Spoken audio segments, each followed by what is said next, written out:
আসসালামু আলাইকুম এভরিওয়ান, তোমাদের মাঝে আবারও নিয়ে আসলাম জমিদার বাড়ির মেয়ে গল্পের চতুর্থ পাঠ। আরমান, এই আরমান, ওঠো। উমম, কে? আমি, নীলা।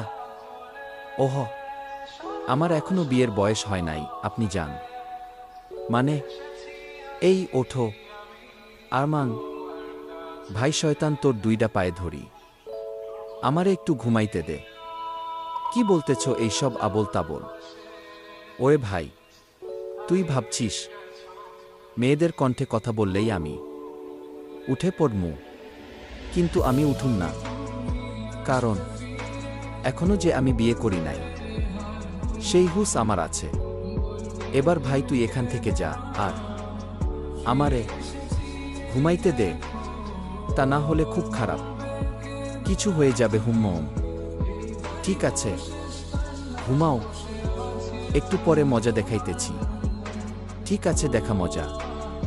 সিলেট গিয়ে মজা নিতে চাইছিলাম, সেইটা তো আর আমার খাটাস বাপের জন্য হইল না। এবার তুই দেখা মজা, বাদ ভাই। স্বপ্নের মধ্যে একটু সিলেট ট্যুরে আইনা দিস প্লিজ। এমন সময় মনে হলো চোখে মুখে ঠান্ডা জাতীয় কি জানি পড়ল। লাফ দিয়ে উঠে চোখ বন্ধ করে চিল্লাইতেছি, ওরে মা গো, মরে গেলাম গো।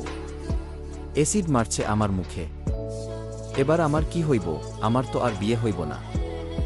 আমি কার কি ক্ষতি করছি তাই আমার সাথে এমন করল?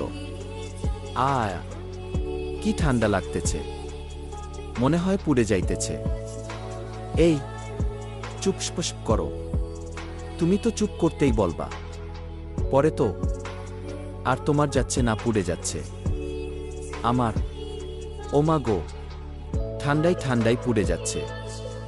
কে করলো এই আকাম? আরমান, একটা থাপটানি দিন তোমারে। এত ভ্যামাবাজ কেন তুমি? আমি তোমার মুখে ঠান্ডা পানি দিছি, বুঝলা? একটু পানির জন্য বাড়ি একদম মাথায় তুলছ। এই তোমার না রাগ নাই? তুমি এমন রাগতেছ কেন? তোমার সাথে থাকলে রাগ না থাকলেও চলে আসবে, বুঝলা? এবার ওঠো। হুম, আরো শুনো। কি? একটু আগে আমারে কি কি বলছিলা বলতো? আরে একটু আগে তো ঘুমাইছিলাম। কেমনে বলমু? তার মানে তুমি যা যা বলছো সব ঘুমের মধ্যে? হুম, হবে হয়তো। ঠিক আছে, এবার যাও তোমার রুমে গিয়ে ফ্রেশ হয়ে নিতে খাবার টেবিলে আসো। ওকে। রুমে গেলাম, ফ্রেশ হলাম, নিতে খাবার টেবিলে বসে আছি। টেবিল ভর্তি খাবার, কিন্তু আমি ছাড়া আর কোনো প্রাণী আশেপাশে নাই। এক মনে বলতেছে খাবার সামনে রেখে বসে থাকতে নেই, পাপ হয়, ফটাফট খেয়ে না। অন্যদিকে আর এক মনে বলতেছে একা একা খাওয়াটা ঠিক হবে না। নীলা বা দরবেশ দাদু, কেউ একজন আসলে খাওয়া শুরু করিস। কার কথা শুনমু আর না শুনমু, দূর ভাল লাগে না। এই দিক ওই দিক ভাবতে ভাবতে কখন যে একটা আপেল হাতে নিয়ে খেতে শুরু করছি নিজেও বুঝি না। এমন সময় হঠাৎ কই থেকে একটা লোক আসলো। দেখতে মাশাল্লাহি ভালোই, আমার বাপের বয়সী হবে। আস্তে আস্তে আমার কাছে আসলো। এই ছেলে, কে তুমি? খাবার টেবিলে বসে আছো কেন? এই যে কাকা। হ্যালো। চক্ষু দুইটা কি আসমানে রেখেই জমিনে নামছেন, আর আমারে দেখে কি আপনার পাগল মনে হয়? হ্যাঁ। এই ছেলে, কি বলো এইসব? আমি আবার কি কইছি? দেখতেই তো পাইতেছেন চেয়ারে বসে আছি। উদয় কেন বলতেছেন খাবার টেবিলে বসে আছি? আমারে চেনো? আমি কে? হা হা হা হা, আমারে চেনে নাই। কে তুমি? কে শুনি? আপনি কে শুনি? এটা আমার বাড়ি বুঝলা, আর এটা আমার শ্বশুর বাড়ি বুঝলেন। হোয়াট হোয়াট মানে হইতেছে কি? এইটা যদি আপনার বাড়ি হইতে পারে তাহলে আমার শ্বশুর বাড়ি হইতে পারব না কেন শুনি? অনেক বেয়াদবি করে ফেলছ। এবার তো তোমারে শিক্ষা দেওয়া দরকার। ও মা, তাই? কোন স্কুলের মাস্টার আপনি বলেন তো? রফিক? এই রফিক বন্দুকটা নিয়ে? আর তো ও হা হা হ, ভয় তো আমি হিসি করে দিতেছি। ঠাসিস কিচ্ছু, আমার বাপ আমারে টাকা না দিক, জীবনে ও আমার গায়ে হাত তুলে নাই। আর তুই আমারে থাপটানি দিচ্ছ। আজকে তো তোরে। এর মধ্যেই রফিক নামের লোকটা বন্দুক নিয়ে হাজির। এবার তো আমার অবস্থা সেই লেভেলের খারাপ। ভয়ে তো আমি শেষ। নীলা, কই তুমি? একটা লোক এসে আমারে বন্দুক দিয়ে গুলি করতেছে। আমার চিল্লানি শুনে উপর থেকে নীলা দৌড়ে নিচে আসলো। বাবা, বাবা, বাবা, দাঁড়াও। কে এই ছেলে? ওর নাম আরমান। কালকে বাসে আমরা দুইজন একসাথেই আসছি। ও খুব ভালো ছেলে, শুধু একটু শয়তান টাইপের। সেটা তো এসেই বুঝছি। কালকে বাবার সাথে ও নাকি খুব শয়তানি করছে, আর বাবাকে নাকি দরবেশ জিন এই সব বলছে। সরি বাবা। তুই সরি বলছিস কেন? ওর মুখে কথা নাই। এদিক ওদিক একটু দেখে পড়ে গেলাম। কাকু ও না মানে সরি আঙ্কেল, আমারে মাফ করে দেন প্লিজ। আমি যদি জানতাম আপনারাই এই খানের জমিদার, তাহলে আমি জীবনে ও আপনাদের মুখের উপরে কোনো কথা কইতাম না। সত্যি বলতেছি। আর বিশ্বাস করেন, কালকে আপনার বাবা যেমন সোফার উপরে বসে আছিলেন, যে কেউ ওনারে দেখে জিন বা দরবেশ মনে করত। এখানে আমার কোনো দোষ কই বলেন? আর আপনি আমার কাছে এসে বলতেছেন এই ছেলে খাবার টেবিলে বসে আছো কেন? আপনি বুকে হাত দিয়ে বলেন, কেউ খাবার টেবিলে বসে একটা পাগলও বসে না। আপনার বলার দরকার ছিল যে এই ছেলে খাবার টেবিলের চেয়ারে বসে আছো কেন? হাই হাই, কি এই সব কইলাম? ও আঙ্কেল না মানে জমিদার বাবু, মাফ করে দেন না প্লিজ। এমন সময় কে জানি লাঠি দিয়ে পাছায় একটা বাড়ি দিল। ওই কোনো সালারে আবার একটা বাড়ি। সালারে তোরে তো আজকো। মাথাটা তুলতেই দেখি দরবেশ দাদু খাইছে আমারে। যদিও একটু মাফ করত, এবার তো আর সেটাও করবে না। নীলার বাবার পা ছেড়ে এবার দরবেশ দাদুর পা ধরলাম। দরবেশ দাদু কো? না মানে জমিদার দাদু কো?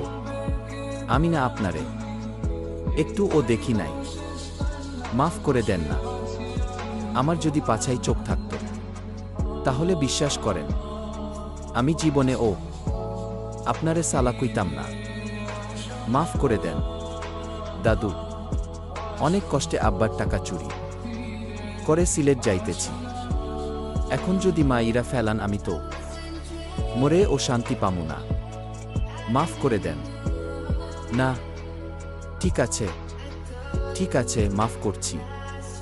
যাক বাঁচলাম। উঠেই দৌড়। এই ছেলে কই যাও? আঙ্কেল, আমি আর এখানে এক মিনিটও নাই। অনেক কষ্টে মাফ ছাফ নিছি। এবার আমি সোজা সিলেট। ঠিক আছে, কিন্তু খেয়ে তো যাবে না আঙ্কেল? আমারে আর ফাঁসায়েন না।